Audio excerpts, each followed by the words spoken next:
খলিফাতুল মুসলিমিন হযরত ওমর বলেন, নদী রে, তোরে কেন বানাইছে বল?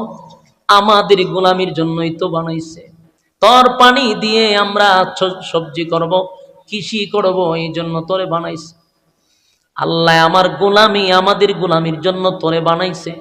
তুই যদি আমাদের গোলামি বন্ধ করে দেস, আমি উমর সিদ্ধান্ত নিছি নীল নদী বলতে আর পৃথিবীতে কিছু থাকবে না, আমি সব মাটি দিয়া বরাট করে দিব। আমার যুবক ভাইরা দিলের কান লাগায় শুনে, হযরত ওমর চিঠিটা দিল নদীর কাছে, তাও নীল নদীর কাছে গো। নীল নদরে ধমক দিয়া দিয়া বলে, এই নীল নদ, কতরে বানাইছে আমার মালিকের গোলামির জন্য, তুই আমাদের গোলামির জন্য তোরে বানাইছে, আমাদের গোলামি করবি, এটা তোর কাজ। তুই যদি বান্দার গোলামি করা বন্ধ করস, বান্দা হইয়া আমি এই নীল নদ চিরতরে বন্ধ করে দিব, পৃথিবীর মানচিত্রে নীল নদ থাকবে না। তাই হযরত ওমর বলল, আমার চিঠিটা পাওয়ার পরে তুই তোর ভিতর থেকে পানি বাইর করবি, পানি দিতে তুই বাধ্য থাকবি, না হয় আমি ওমরের কথা লড়বে না। এই কথা লেখা চিঠি লেখা মিশরে আবার পাঠাইছে। মিশরে চিঠি যাওয়ার পরে জনগণের হাতেও চিঠি পৌঁছে গেছে। চিঠি যখন দেখছে মানুষ, উমরে পাগল বলতে শুরু করলো, হাসাহাসি শুরু করলো, তামাশা শুরু করলো। দেশের জনগণ বলে, উমর কি আমাদের সঙ্গে ফাজলামি করে, উমর কি আমাদের সঙ্গে তামাশা করে, আমাদের বিপদের সময়, আমাদের মুসিবতের সময় উমর সুষ্ঠু কোনো একটা ব্যবস্থা না করে উল্টা আমাদের সঙ্গে মস্কারা শুরু করছে। বলুন স্বাভাবিক এই চিঠি দেখলে আমরাও বলতাম যে আমাদের সঙ্গে মস্কারা চলতেছে, ঠিক নেই? যেমন আমাদের বাংলাদেশে যখন বেগুনের দাম বেড়ে গেছে, তখন আমাদের প্রধানমন্ত্রী আমরা সাথে মস্কারা করছে। হয় আমরা বলে চাল কুমড়া দিয়া মিষ্টি কুমড়া দিয়ে বেগুনি খাইতাম। চাউলের দাম বেড়ে গেছে, আমরা কয় আলু খান, আমরা কয় মিষ্টি কুমড়া দিয়ে বেগুনি খান। এগুলা জাতির সঙ্গে বহু তামাশার ফাজলামি কিন্তু আম্মাজান করছে রে, আম্মাজান করছে। কিন্তু হযরত ওমর তো আর আদা পাগল না। ওমর এমন একজন ব্যক্তি যার মেজাজ আল্লাহ পছন্দ করে। ওমরের চিঠি পাওয়ার পরে গোটা মিশরে আলোচনা সমালোচনা শুরু হয়ে গেল। দেশের বাদশা হইয়া জনগণের সাথে কেমনে মস্কারা করলো, জনগণের সাথে টাটকা মস্কারি করলো, মেনে নেওয়া যায় না। আন্দোলন আরো তীব্র হইতে লাগলো। দেশের জনগণ ঘর থেকে বাহির হইয়া রাজপথে নামলো। এত আন্দোলন শুরু করলো, আমর ইবনুল আস দেশের মানুষকে বলে, তোমরা শান্ত হও, তোমরা যারে নিয়ে হাসি তামসা করতেছ সেই উমর রে তোমরা চিনো, উমর রে আগে চিনতে হবে। জুরে কোন সুবহান। আমর ইবনুল আস বলে, দেশের মানুষ উমরে চিনতে পারো না, উমরের চিঠি পাইয়া তোমরা এমন ভাবে হাসি তামসা শুরু করলা। আমার বক্তব্য হলো, আগে তোমরা উমরে চিনো, তারপরে উমরের ব্যাপারে কথা বলো।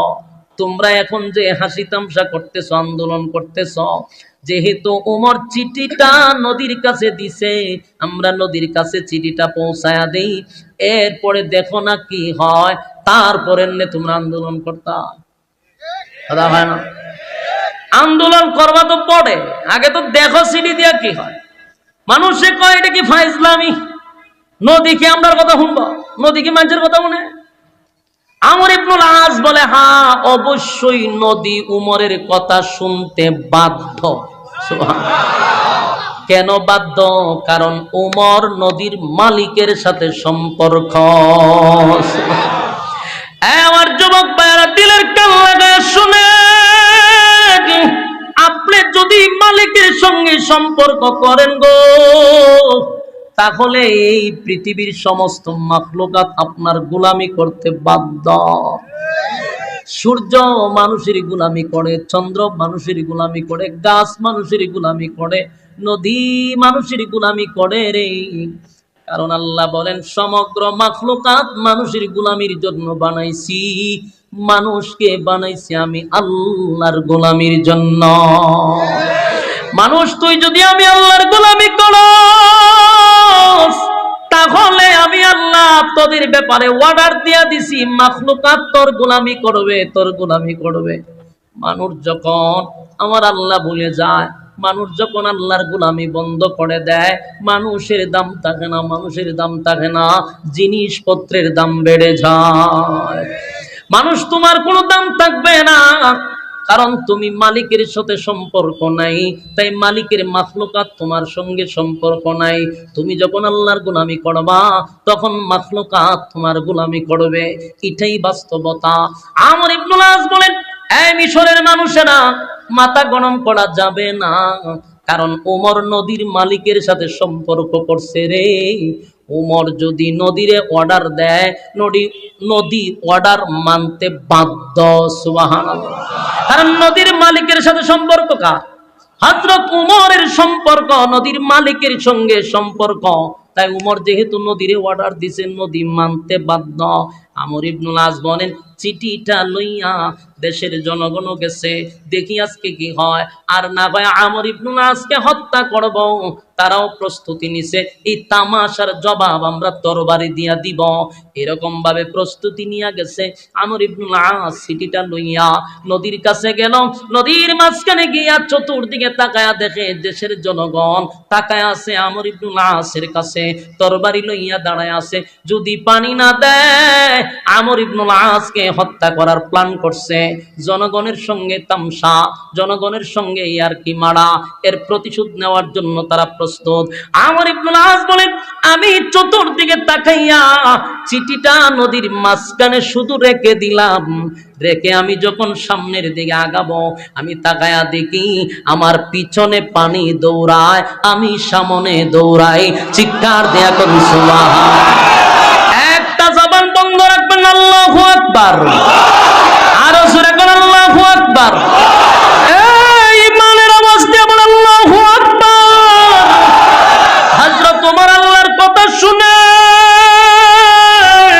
আমার মালিকের একজন প্রিয় ব্যক্তি হযরত উমর যেহেতু মালিকের কথা শুনে, তাই উমরের কথা মাখলুক শুনতে বাধ্য। এই যে নীল নদে পানি হইল রে, বর্তমান বিজ্ঞান বারবার পরীক্ষা করে দেখে, ওই যে 1400 বছর আগে পানি হইছিল, আজ নীল নদের পানি কমেও নাই, বাড়েও নাই। হযরত ওমরকে চিনো? উমর সাধারণ কোন সাহাবী নয় গো, উমর সাধারণ কোন সাহাবী না। যেই উমরের মেজাজ আল্লাহর কাছে পছন্দ। সুবহানাল্লাহ। উমর যা চাইতো আল্লাহ তা নাজিল করত।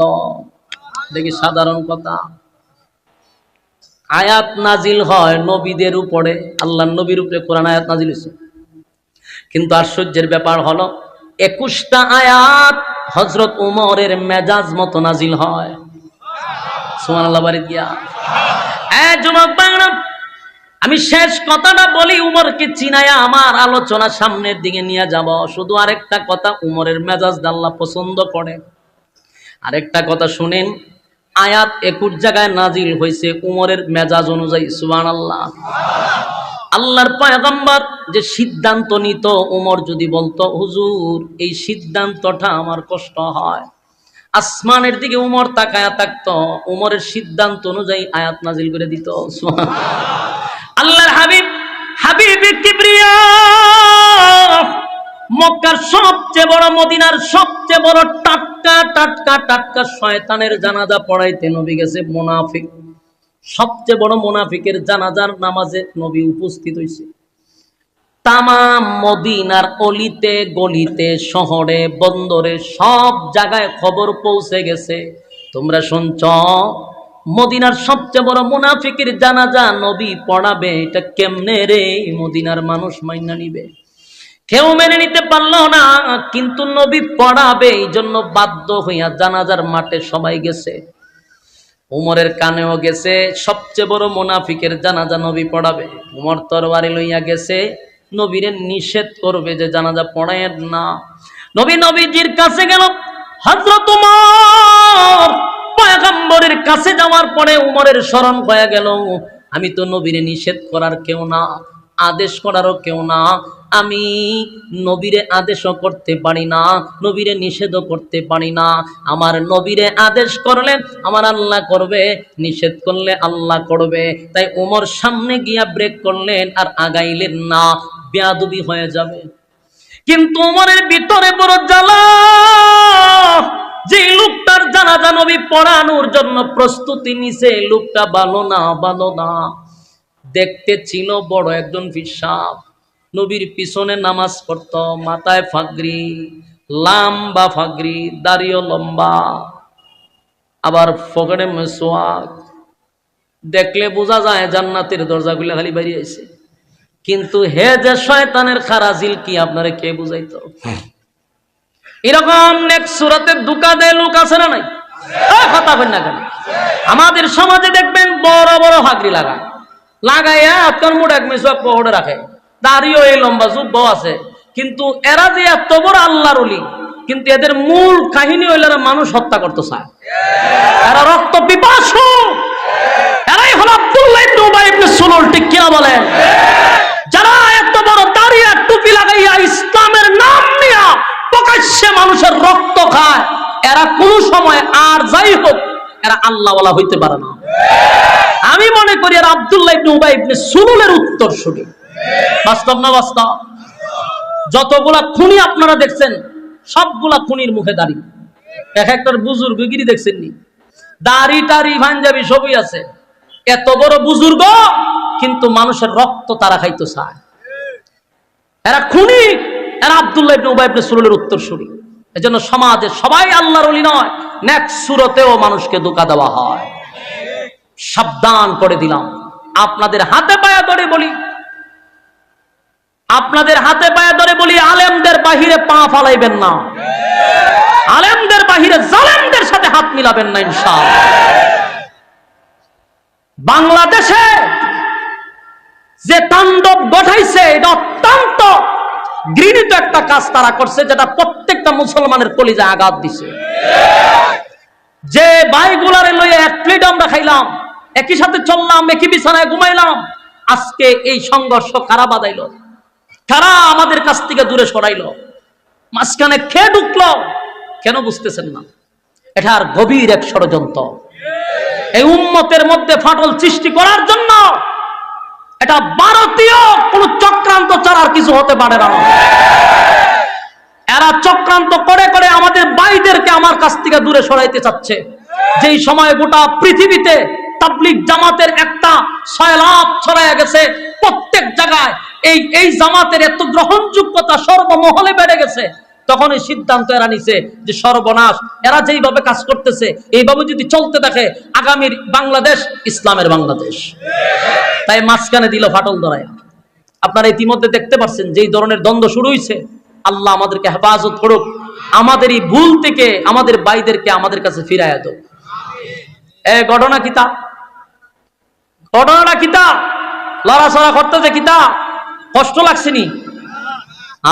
বুঝতে হবে। তখন যদি উডইতে কিন্তু স্লোগান শুরু হয়ে যাবে, আর এখন একটা শুরু হইতো না, 2 নম্বর স্লোগান শুরু হইব। কারণ এই এখন যে কথা বলতেছি, এই কথা বলার পরে উঠবেন কেন? ঘটনা কিতা, কষ্ট লাগতেছে?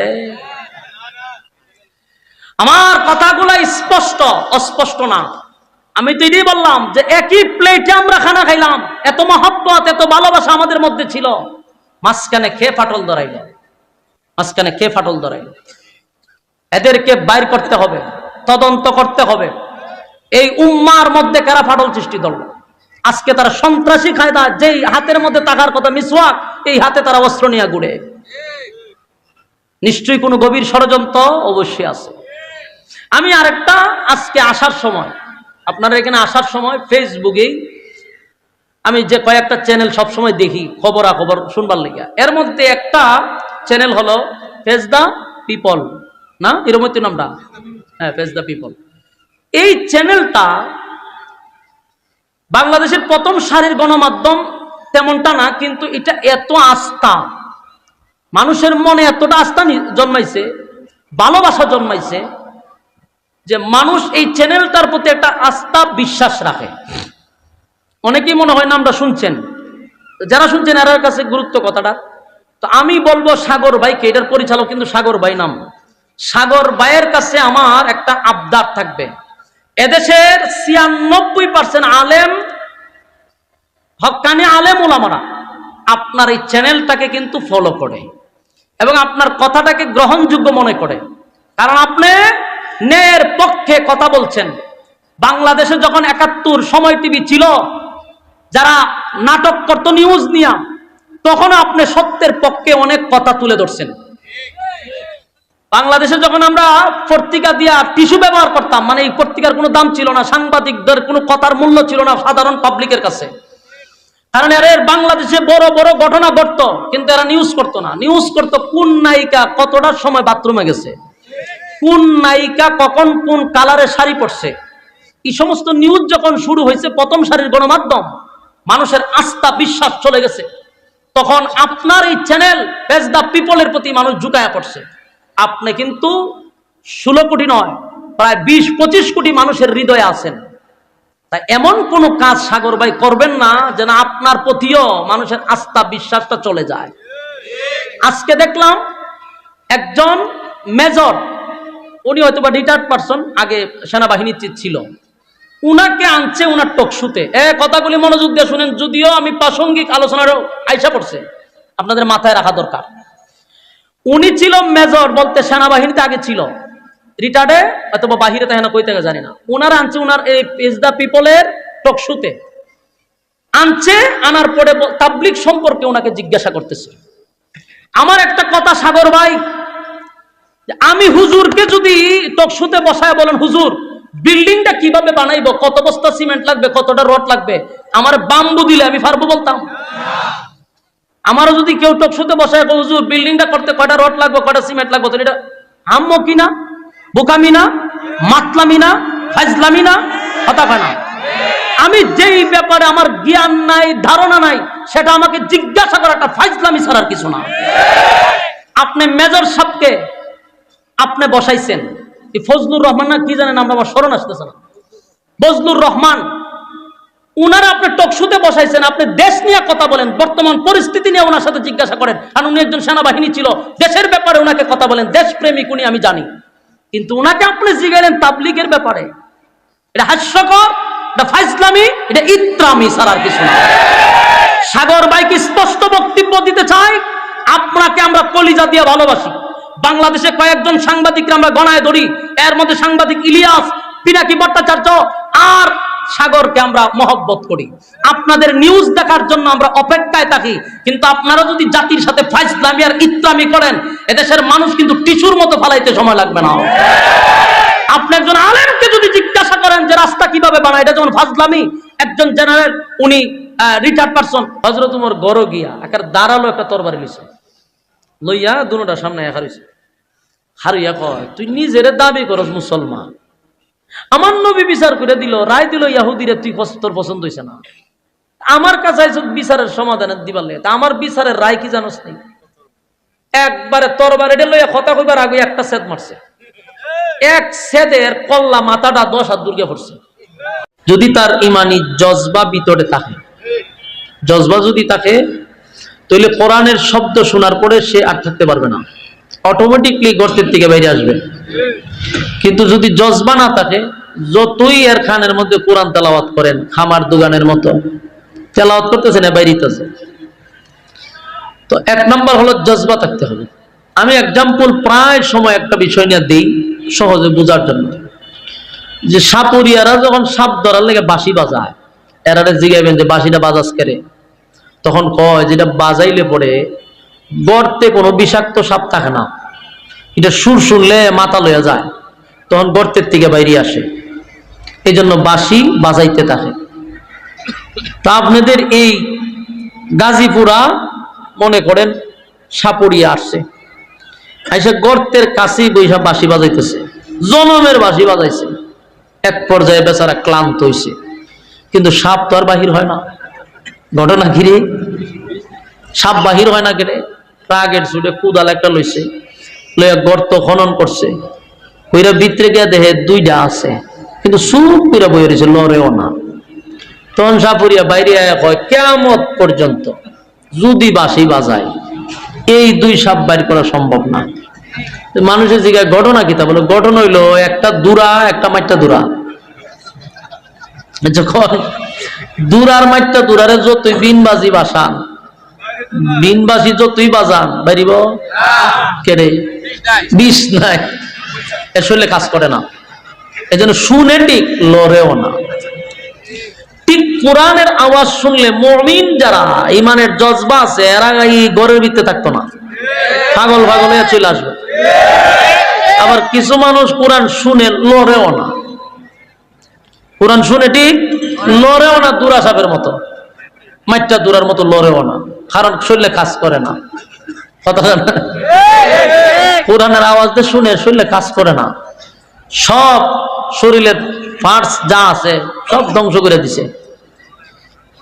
এই জন্য ইমানি জজবা শরীরে তৈরি করা দরকার। আমি মনে করি যারা আসছেন, অনেকে দাঁড়ায় রয়েছেন, আমি মনে করি আপনাদের ইমানি জজবা আছে। আল্লাহ আপনাদের জজবা আরো বাড়ায় দোক, আমিন। রাস্তাঘাটে দোকানপাটে যারা আছে, অনেকে আসতেছে, আল্লাহ তাদেরকে দিনের খাদেম, দিনের জন্য কবুল করো, আমিন। তবে আপনারা যারা বসছেন, প্রত্যেকটা মানুষের সাথে শয়তান আছে, আমার লোকও আছে। ওমা, বাস্তব না বাস্তব? আছে, আমার লোক আছে, বরং আপনার আমার সাথে বেশি আছে। উজুরের সাথে একটু বেশি থাকে, কারণ এরা এক দুইজনে উজুরে কাবার করতে পারে না। হে দিও বল, তুই ঠিক কর। আবার হাতে গনলে দেরা, তুই বত জোরে জোরে করে আসতে।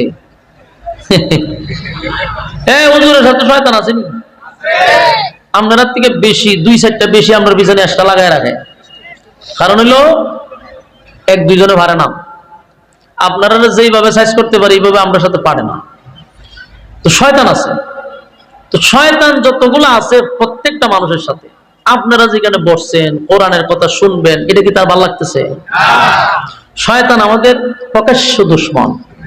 সে কোনো সময় চাইতো না যে আপনার আমল নামে একটা নেকি ঢুকুক, কোনো সময় তার ভালো লাগতো না। আপনারা যেখানে বলছেন, শয়তান কিন্তু আপনার পাশে দাঁড়ানো আছে, আপনার সাথে যেটা থাকে এটা আশেপাশে আছে, কিন্তু আপনার এখান থেকে উঠাইতে পারলে সে হবে সাকসেস। আর যদি আপনি পয়সা মোনাজাত দিয়া যান, তাহলে হে ব্যর্থ হবে এবং নিজের কপালও নিজেই জুতা দাবাই রিবার করবে, পারলাম না। আমি আর না দিনের সাথে তাকিয়ে এই পরিমাণ লাড়াচাড়া করি, এরপর আজকে আমার জুতা দাবাই দিল। তো শয়তানের গালে জুতার বাড়ি দিতে কারা কারা রাজি? হ্যাঁ, আতলা মায়ের না, আতলা হাত তুলেন, আটটা তুললে একটা ওয়াদা করেন, বলে আমরা মোনাজাত পর্যন্ত আসি ইনশাআল্লাহ। বলুন কতক্ষণ? মোনাজাত পর্যন্ত থাকবো ইনশাআল্লাহ, ওয়াদা। জায়গা মতো সাইজ করে লেছে আপনারা, কেমনে জানেননি? ওয়াদা বরখেলাপ করা মুনাফিকের খাসলত। যে উঠবো স্লোগান দেওয়া শুরু করবেন যে মুনাফিক যায়, মুনাফিক যায়, থাকবো না ইজ্জত, ইজ্জত সম্মান লেগে উঠতেন না। আমিও কম না, একটা ডাইরেক্ট মিছিল শুরু করে দিব, যাই দেখ যাই দেখ মুনাফিক যায়। অন যদি মনে করেন যে না হুজুর আমার একটা ইজ্জত সম্মান আছে এলাকার, তাহি তুইলানো বসে থাকেন। আর যদি না আমার আদত ইজ্জত নাই, বেজ্জিত্যা, সামনে জানগা, আপনার সাথে কোনো কথা নাই। সাবধান, লড়াচড়া করেন, যদি ওয়াদা করে লেছেন, ওই উঠলে বুঝুম আপনারে বর করছে শয়তানে, আর নাইলে বুঝলাম আপনি মুনাফিক হয়ে যাইতেছেন। দুই জায়গার ধরা করছে, এখন আর যাওয়ান যেত না। আসি তো ইনশাআল্লাহ, লড়ন সরণ যাইতো না। আল্লাহ কবুল করুক আপনারা, আমিন। সম্মানিত সুধী, আমি আপনাদের সামনে সূরা নিসা এর 65 নম্বর আয়াত তেলাওয়াত করছি। বলুন আমার সাথে, কোন সূরা? নিসা। কয় নম্বর আয়াত? 65 নম্বর আয়াত। আরেকবার বলেন, কোন সূরা? কয় নম্বর আয়াত? এই কথাটা কেন বারবার জিজ্ঞেসি? লাস্টে আমি জিজ্ঞামু বয়ানের শেষে, কোন সূরার কত নম্বর আয়াত। যে বলতে পারবে বুঝবো যে হেউই আজকে ওয়াজ মনোযোগ দিয়ে শুনছে। সূরার নাম হলো সূরা নিসা, আয়াত নাম্বার হলো 65। এই আয়াতটা কেন আল্লাহ নাজিল করলো নাজিলের কারণটা কি, কোন প্রেক্ষাপটে, কিসের উপরে ভিত্তি করে, কোন ঘটনাস্থলে আল্লাহ আয়াত নাজিল করছে, বিষয়টা আমাদের জানা দরকার। দেখেন, কোন ঘটনাকে কেন্দ্র করে আল্লাহ আয়াত নাজিল করে, অথবা কোনো প্রশ্নের জবাবে নাজিল করে, অথবা কোনো সমস্যার সমাধানে নাজিল করে। তা আমি যে আয়াত পড়ছি, এটা প্রথমত একটা ঘটনা ঘটছে, এরপর এটার চিরস্থায়ী সমাধানের জন্য আল্লাহ একটা আয়াত নাজিল করছে, সূরা নিসার 65 নম্বর আয়াত। তাহলে প্রথম ঘটনা ঘটছে নাকি, এরপর এটার চিরস্থায়ী সমাধান দেওয়ার জন্য আল্লাহ সূরা নিসার 65 নম্বর আয়াত নাজিল করছে। মনোযোগ দিয়ে আল্লাহ যেন আপনারা শোনার তৌফিক দেয়, আমারও যেন ইখলাসের সাথে বলার তৌফিক দেয়, আমিন। মদিনার মধ্যে তখন ইসলাম ক্ষমতায়, রাষ্ট্র চালায় আল্লাহর রাসূল সাল্লাল্লাহু আলাইহি সাল্লাম। রাসূল ছিলেন তখনকার প্রেসিডেন্ট, রাসূল ছিলেন তখন দেশের বাদশাহ। জানেননি আপনারা রাসূলদের দেশের বাদশাহ আছেন, এটা জানেননি? আমাদের দেশের অনেক মুসল্লিরা এখনো জানে না যে নবী যে দেশের প্রেসিডেন্ট ছিল। অনেক মুসল্লি জানে না। জানে কি জানেননি? জানেন নবীর ফেটা ভাত্তর আছি, নবী গরিব আছি। এই ওয়াজ শুনতে শুনতে শুনতে পাবলিক এমন মুখস্থ করছে, এমন একটাই জানে যে আমার নবী আছেন গরিব, ফেডো আছেন ভাত্তর। আর এটার জন্য পাবলিক দোষী না, দোষী হইলে আমাদের মতো কিছু হুজুর মৌলবী।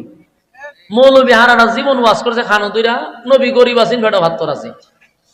আর ই ওয়াজের এত প্রভাব পড়ছে, ই ওয়াজ এত প্রভাব পড়ছে নাস্তিক পাড়ায়, আপনি শুনলে আশ্চর্য হবেন। সমস্ত নাস্তিক পাড়ায় ই ওয়াজ কিন্তু মগস্থ। এরা কিছু হইলে জানে ইসলামটা মানি হলো একটা গরিব দরিদ্র, এদের নবীর পেটে পাত্তরা ছিল। এই ওয়াজ দে রীতিমতো খাওয়াইছে, ইচ্ছা মতে পাবলিক রে খাওয়াইছে, ও নাস্তিক পাড়ায় ওই ওয়াজটারে গ্রহণযোগ্য করে তুলছে। এই জন্য এটার প্রভাব কি পড়ছে আপনি একটু মনোযোগ দিয়ে শুনেন। এই ওয়াজের কি পরিমাণ প্রভাব পড়ছে। 2024 সাল, এখন যদি কোনো আলেম আইসার রাজনীতি করতে চায়, তখন সুশীল সমাজ নাস্তিকরা স্লোগান দেয়া কয়, হুজুররা থাকবো মসজিদে, হুজুররা থাকবো মাদ্রাসায়, হুজুররা থাকবো জানাজার মাঠো, হুজুররা থাকবো কেউ মারা গেলে কোরআন শিব পড়াত, হুজুর গেলে রাজনীতি করতে। কথাটা কেন কয় আমি একটা একটা করে বুঝাইতেছি। এই যে কথাটা তারা প্রায় সময় বলে, আলেমরা দেখলে হয় হেরা রাজনীতি করতে পারে, হেরা রাজনীতি করতে পারে। এই কথাটা কেন বলে? কারণ এরার ধারণা হইল ইসলাম গরিব, নবীর ভেড়া আছেন ভাত্তর, এরা থাকো মসজিদ, এরা থাকো মাদ্রাসা, রাজনীতি করতে কেরে। এই ওয়াজের প্রভাব কি পরিমাণ পড়ছে বুঝতেছেন? অথচ মৌলবী যদি ওয়াজটা এইভাবে ডালাও ভাবে না করত, কারণ মৌলবী পড়ছে প্রথম পৃষ্ঠা, দ্বিতীয় পৃষ্ঠায় আল্লাহ বলেন ওয়াজাদাকা আইলান ফাআগনা, আপনাকে আমি ধনী বানাইছি, আপনি গরিব ছিলেন, আপনাকে আমি ধনী বানাইছি। আমার প্রশ্ন হলো, নবী গরিব ছিল এটা তো আগের পৃষ্ঠা, পরের পৃষ্ঠায় যে নবীর আল্লাহ ধনী বানাইলো, ইওয়াজ করস না কেন? ইওয়াজ পাবলিক রে মগস্থ করাস না কেন? ব্রেনে ঢুকাস না কেন? সারাটা জীবন ওয়াজ শুনাইলি ফেটো ভাত্তর, পরের পৃষ্ঠাত আল্লাহ ধনী বানাইছে। এগুলার দ্বারা ইসলামকে খাটো করা হয়, ইসলামটারে নাস্তিকদের কাছে মানে হাসির পাত্র বানানো হয়। আমার ইসলাম শুধু গরিব নয়, নবী ছিলেন গরিব, আল্লাহ হয় আপনাকে ধনী বানিয়েছি। কেমন ধনী? দেশের বাদশাহ বানাইছি, বাদশাহ। আফসুস আফসুস, আমার নবী ছিল দেশের প্রেসিডেন্ট। এই ওয়াজ না তোর বেশি বেশি করে করা দরকার। এই ওয়াজ না করে আলি ফেডের ভাত্তরের ওয়াজ, আর এমন খাওয়ানি খাওয়াইছে ওয়াজ। এটা এখন নবী প্রেসিডেন্ট আছে বলে বিশ্বাসই করে না মানছে। এই জন্য আমার আগে পিছে জানতে হবে, স্টাডি করতে হবে।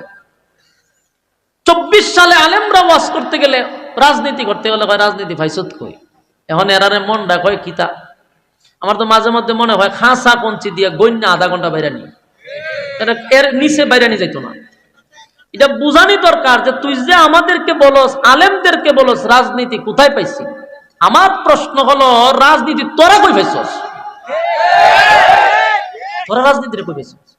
আমরা তো রাজনীতি পাইছি, আমার নবী ছিল দেশের প্রেসিডেন্ট, আমরা নবীর থেকে রাজনীতি শিখছি। আল্লাহ নবী ছিল দেশের প্রেসিডেন্ট, ও হযরত আবু বকর ছিল দেশের প্রেসিডেন্ট, হযরত উমর ছিল দেশের প্রেসিডেন্ট, হযরত উসমান ছিল দেশের প্রেসিডেন্ট, হযরত আলী ছিল দেশের প্রেসিডেন্ট। আমরা রাজনীতি করেছি তো কম সহ্য করুন যায়, আধা ঘন্টা বলছি কম হয়েছে, একটু বাড়াইতে 1 ঘন্টা ফিটাইতে আলেম ওলামারা রাজনীতি বাইসাত করতে হবে। আজকে যদি বাংলাদেশে আলেমরা রাজনীতি করত, এই দৃশ্য আপনাদের দেখতে হতো না। আলেমরা রাজনীতি থাকলে দেশের টাকা বিদেশে পাচার হতো না, দেশে লুটপাট হতো না, বেগম পাড়ায় বাড়ি হতো না, এই দেশে গুম খুন ধর্ষণ নারী কেলেঙ্কারি চাঁদাবাজি টেন্ডারবাজি হইতো না। হয় কেন? অযোগ্যকে যোগ্যতার স্থানে বসানোর কারণে। রাজনীতি করেন কেন? রাজনীতি তোরা পাইলে কো, আর এই রাজনীতি পাইছত কো? দুর্নীতি করা রাজনীতি, দেশের টাকা বাহিরে পাচার করা পাইছত কো? দর্শনের মানে পিএইচডি করা, দর্শনের সেঞ্চুরি করা পাইছত কো? এজন্য ইসলাম ক্ষমতায় আসলে টেন্ডারবাজি চাঁদাবাজি থাকবে না। আর দোষ তো আমরা না, দোষ আপনাদের। এই যেখানে অতগুলো মানুষ বসে রয়েছে না, আপনাদের এখানকার ইমাম কাটা খতিব কাটা, এখানকার খতিব সাহেব আছেন হজ্জা। আচ্ছা মনে করেন যে আলেমরা বসে রয়েছে, এখানকার খতিবই মনে করেন আগামীতে যদি দাঁড়ায়, সাধারণ একটা চেয়ারম্যানিতে যদি দাঁড়ায়, ঠিক আপনাদের মতো মুসল্লিরা ইমাম সাহেবের ভোট দিতেন না। কই হুজুর আপনারে গরম ভাত দিমু, গরম তরকারি দিমু, খাওয়ানোর পরে ফটো টেকাও দিমু, হুজুর চেয়ারম্যানের দাঁড়াই না।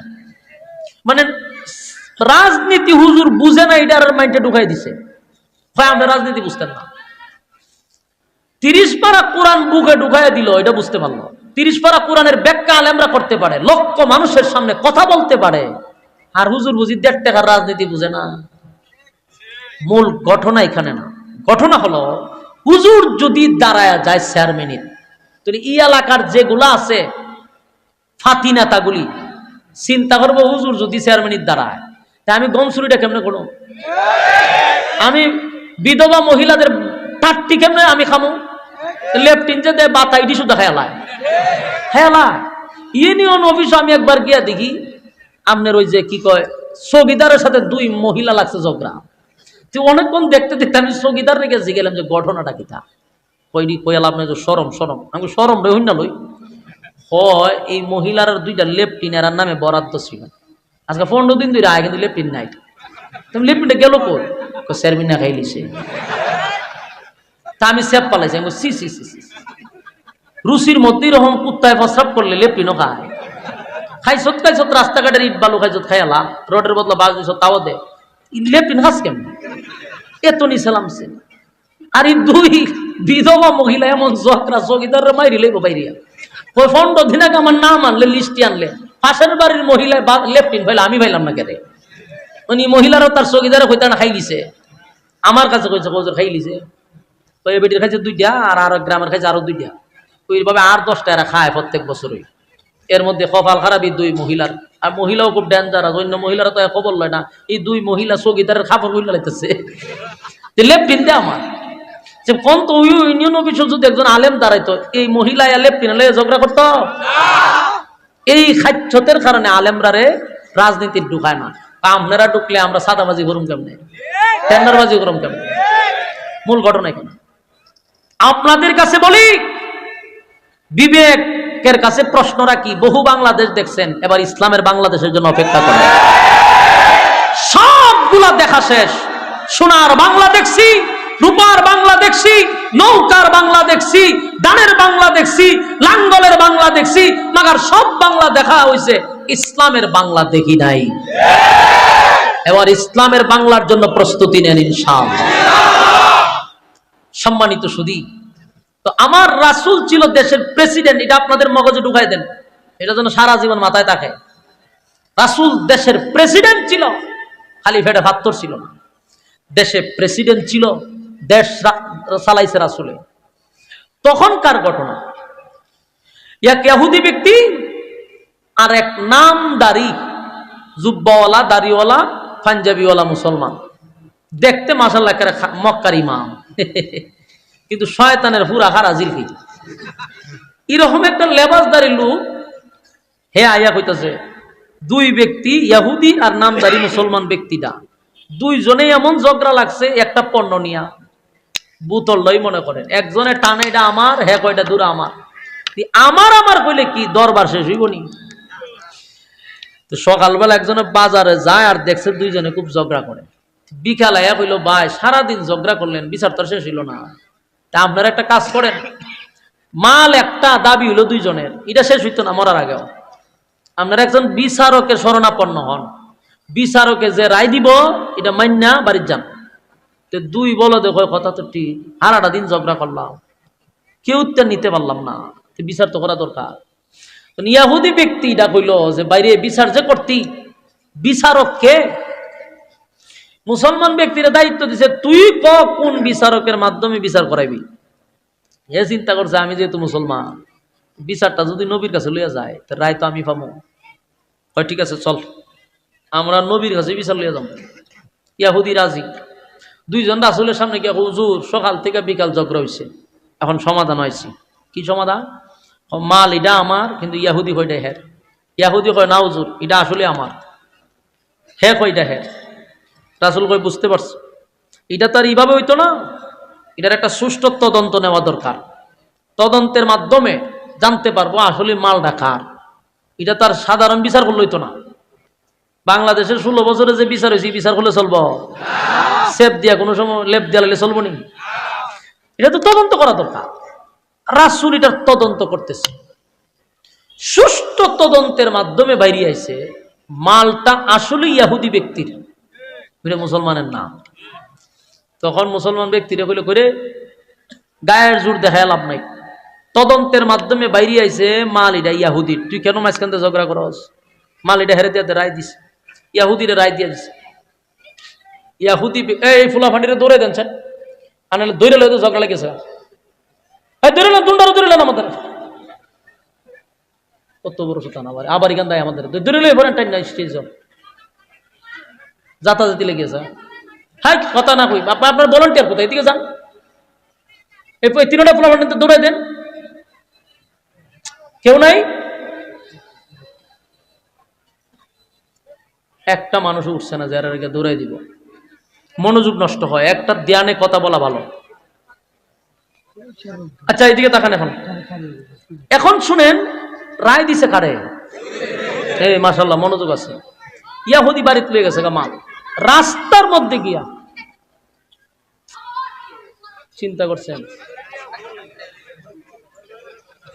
হ্যাঁ জয় বাংলা কয় এমন হচ্ছে আম্মা হনা আছে আম্মা আছে মনে করছে আম্মা যে নাই দেহে জানে না হ্যাঁ মনোযোগ দেন আল্লাহর রাসূল রায় দিছে ইয়াহুদিরে ইয়াহুদি মাল লইয়া বাড়ি যায় কিন্তু ওই যে দরবেশ নামদারি মুসলমান রাস্তা দিয়ে আবার ইয়াহুদিরা আটকাইছে আটকায় কই যাস সারাদিন ঝগড়া করে মাল হয়েছে আমি বাড়ির যাবো না তো কই যাবো ও যাইতে না কেন ওই বিচারটা আমার আদতেই পছন্দ হয়েছে না ওই একজনে নাউজুবিল্লাহ হয়েছে বাহিরা হয়েছে না এ নাউজুবিল্লাহ দরকার সামনে আইতে যে কেরে নাউজুবিল্লাহ চিন্তা করেন আল্লাহর রাসূল বিচার করছে ওই যে দরবেশ রাস্তাতে কি কয় বিচার বলে এর পছন্দ হয়েছে না ইয়াহুদি ব্যক্তি কয় বেটা বিচার তো করছে তোর রাসূল তোর নবী বিচার করে দিল তোর দলের লোকে বিচার করলো বিচার রায় পেলাম আমি এখন তুই মাছ মতায় এসে রাখো বিচার মানুষ না বিচার পছন্দ হয়েছে না ইয়াহুদি কয় আমার তো সন্দেহ লাগে তুই মুসলমান নেই ইয়াহুদি কয় যে আমার সন্দেহ লাগে তুই মুসলমান হয় মার্কেটিং করিস না বিচার পছন্দ হয়েছে না এটাই হলো কথা এখন বিচার এটা আরেকবার করতে হইব ইয়াহুদি কয় এখন এর সাথে ঝগড়া করলেও পারতাম না সারাদিন ঝগড়া করে মাল ফাইলাম আমি এখন কয় আবার বলে হ্যাঁ বিচার করতো হ্যাঁ বিচার কেনা করবো তুই ক ওই উমরের কাছে যাবো এই হেউ আবার নির্বাচন করছে উমরের খুব পছন্দ হয়েছে ইয়াহুদির মনে মনে কথা হইল যে আমি যদিও ইয়াহুদি ঈমান আনছি না কিন্তু মুসলমানের বিচারের প্রতি আমার বিশ্বাস আছে ইয়াকিন আছে ইয়াহুদিরে কি বলবেন আমার বিশ্বাস হয় মুসলমানের বিচারটা কি সঠিক করে সঠিক বিচার খুব ক্লান্ত শরীর নিয়ে হয়তো ঠিক আছে চল গেছে দুজন আবার গিয়া দেহ হযরত উমর রে হুজুর আমরা একটা বিচারে লেগে আসলাম উমর কি বিচার হুজুর মালটা তো আমার কিন্তু ইয়াহুদি ব্যক্তি জোর করে আমাতে মাল লইয়া জায়গা মুসলমান ব্যক্তিরা যখন কথা কইছে ইয়াহুদি ব্যক্তি হুজুর বিচারের লেগে তো আপনার কাছে আবার আইছে, বিচারটা তো আপনি করবেন। তাহলে আমার একটা কথা আছে, আপনি যে বিচারটা করবেন এটা সানি বিচার। এর আগে বিচার করছে আপনার নবী মুহাম্মদুর রাসূলুল্লাহ সাল্লাল্লাহু আলাইহি ওয়াসাল্লাম। আপনার নবী বিচার কইরা রায় আমারে দিছে। আপনার মুসলমান ব্যক্তিরা রাস্তাতে সন্ত্রাসী কায়দায় আমারে কয় বিচার পছন্দ হয়েছে না, তাই আপনার কাছে আবার বিচার লই আইছে। এখন আপনি বুঝা বিচার করেন, এটা কিন্তু প্রথম বিচার না, এটা দ্বিতীয় বিচার। উমরে মুসলমান ব্যক্তিটারে জিগা কিতারি ঘটনা সত্য, বুঝি ঘটনা না সত্য, ঘটনা সত্য হইলে রাসূল দি বিচার করে দিছে, রায় দিছে হেরে, তো তুই এখন আমার কাছে বিচার লইছ কে? হুজুর বিচারটা পছন্দ হইছে না। এখনো বুঝতে পারছে না, ওই এর মতো ফুলার মতো এমন আওয়ামী লীগ আছে, এও বুঝতে পারছে না যেটা কার কাছে আইছে।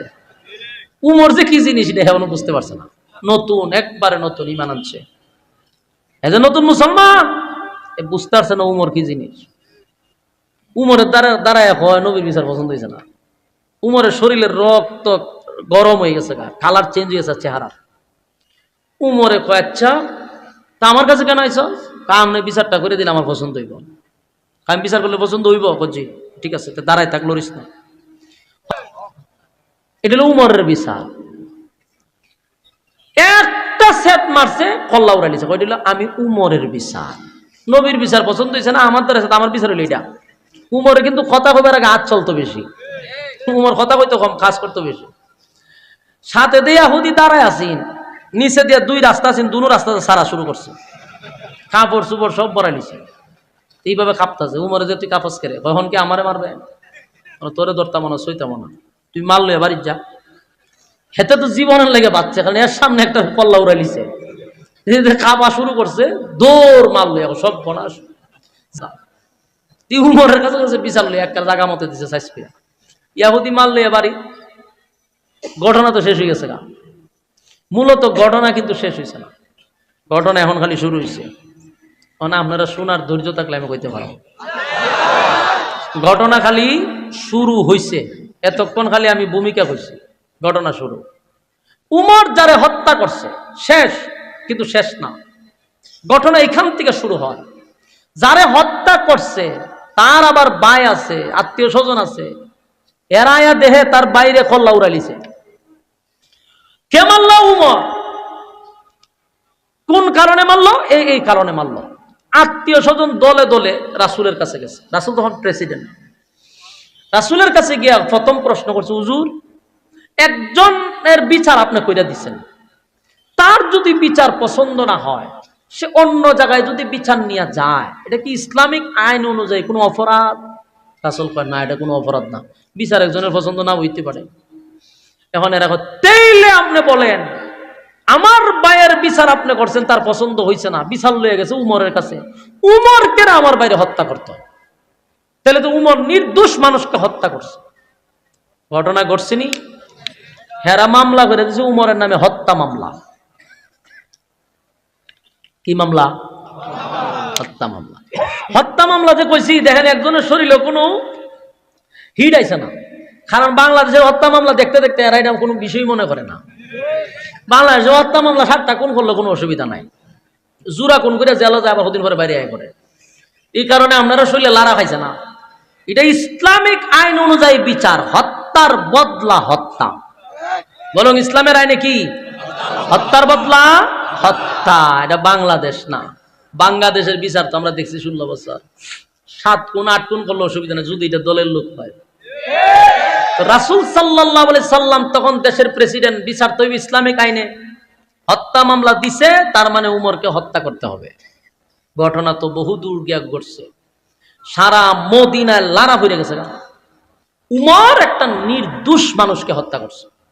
আসলেই তদন্ত নিয়ে দেখছে যে এই যে লোকটারে মারছে কোনো অপরাধ নেই, বাহ্যিক এই চোখটা দেখলে কোনো অপরাধ না, কারণ কোনো আইন লঙ্ঘন করে নাই। বিচার একজনের পছন্দ হয়েছে না, আরেকজনের কাছে বিচার লইয়া যাবে, এটা কোনো ধরনের অপরাধ না। উমর মারছে যে সবাই জানে নির্দোষ মানুষটারে মারছে। রাসূল বহু তদন্ত করে দেখছে নির্দোষ মানুষটা হত্যা করছে। আল্লাহর রাসূলের কসম দিয়া গাম বাহির হয়ে গেছে, কারণ রাসূল তখন রায় দিব হত্যা করবো এই কারণে না, রাসূলের পেরেশানি এই কারণে যে উমর তো ইসলাম গ্রহণ নিজে নিজে করে নাই, আমি নবী আল্লাহর কাছ থেকে উমরের ছায়া আনছি। আল্লাহ রাসূল উমরে, উমর সাধারণ কোন সাহাবী না। আপনারা যারা এখানে বসছেন আগে আপনারা উমরে চিনেন, এখান থেকে বাকি আলোচনা একটু পরে শুনবেন। উমরে যতক্ষণ আপনারা না চিনবেন এই আলোচনার কিচ্ছুই আপনার বুঝে আসবে না, আপনার মাথায় আসবে না। আর যদি উমরে চিনতে পারেন আলোচনার শেষে আপনি বুঝতে পারবেন যে উমর কি জিনিস। আগে আমরা উমরে শিখাই, উমর কেমন সাহাবী আপনি একটু চিন্তা করেন। হযরত উমরের মধ্যে আল্লাহ এমন কিছু গুণ দিছে, যদি নবীর পরে আর কোন নবী দুনিয়াতে আসতো উমর আল্লাহ নবী বানাই দিত। উমর এমন একজন সাহাবী, ইসলাম ধর্ম গ্রহণ করছে পরেই তাকায়া দেখে মানুষ লুগায়া লুগায়া নামাজ পড়ে।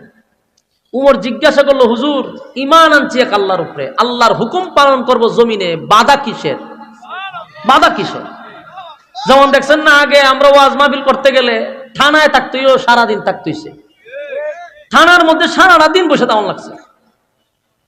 আমার থেকে অভিজ্ঞ আপনারা না, আমি মাসের মাস থানাত ফিরে রয়েছি একটা মাহফিল করাইতে গিয়ে। আমার এলাকায় 1 মাস থানাতে ছিলাম, গেছি আইসি থানার কাছে, এসপির কাছে, ডিসির কাছে, যত প্রশাসন আছে কোন জায়গা বাকি রাখছি না। একটা মাস পর্যন্ত দাঁড়ে দাঁড়ে ঘুরছি একটা মাহফিল করার লেগে। এটা ছিল 16 বছরের বাংলাদেশ। এরপরে একটা পবিত্র মাহফিলের জন্য কত লাখ টাকা দিয়ে কত জায়গায় আমার দিতে হইছে। 12 লক্ষ টাকা খরচ করছিলাম একটা মাহফিল করতে গিয়া। শুধু জায়গায় জায়গায় একটা ধর্মীয় অনুষ্ঠান এখান থেকে টাকা চাইছে। এমন ঘৃণিত কাজ এরা কইরা গেছে। তো আমি জানি যে একটা ধর্মীয় অনুষ্ঠান করতে গেলে প্রশাসনের দ্বারস্থ হইতে হয়। তো হযরত উমর বক্তব্য দিয়া বলল, আমি ধর্ম গ্রহণ করছি, আল্লাহ এবং রাসূলের উপরে ঈমান আনছি, তা আমি এখন ধর্ম পালন করব, বাধা কেন? নামাজ কেন আমি লুকিয়ে পড়ব? আল্লাহ রাসূল বলল, উমর পরিস্থিতি ভালো না, এখন প্রকাশ্যে নামাজ হলে মানুষে মারধর করে, আপনি আমার অনুমতি দেন, একটা বক্তব্য দিব। হযরত উমর কয়, একটা বক্তব্য দিব, অনুমতি দেন। রাসূলকে অনুমতি দিলাম। উমর তরবারিটা বাইর কইরা এইভাবে ঘুরাইতেছে আর মক্কায় হাঁটে।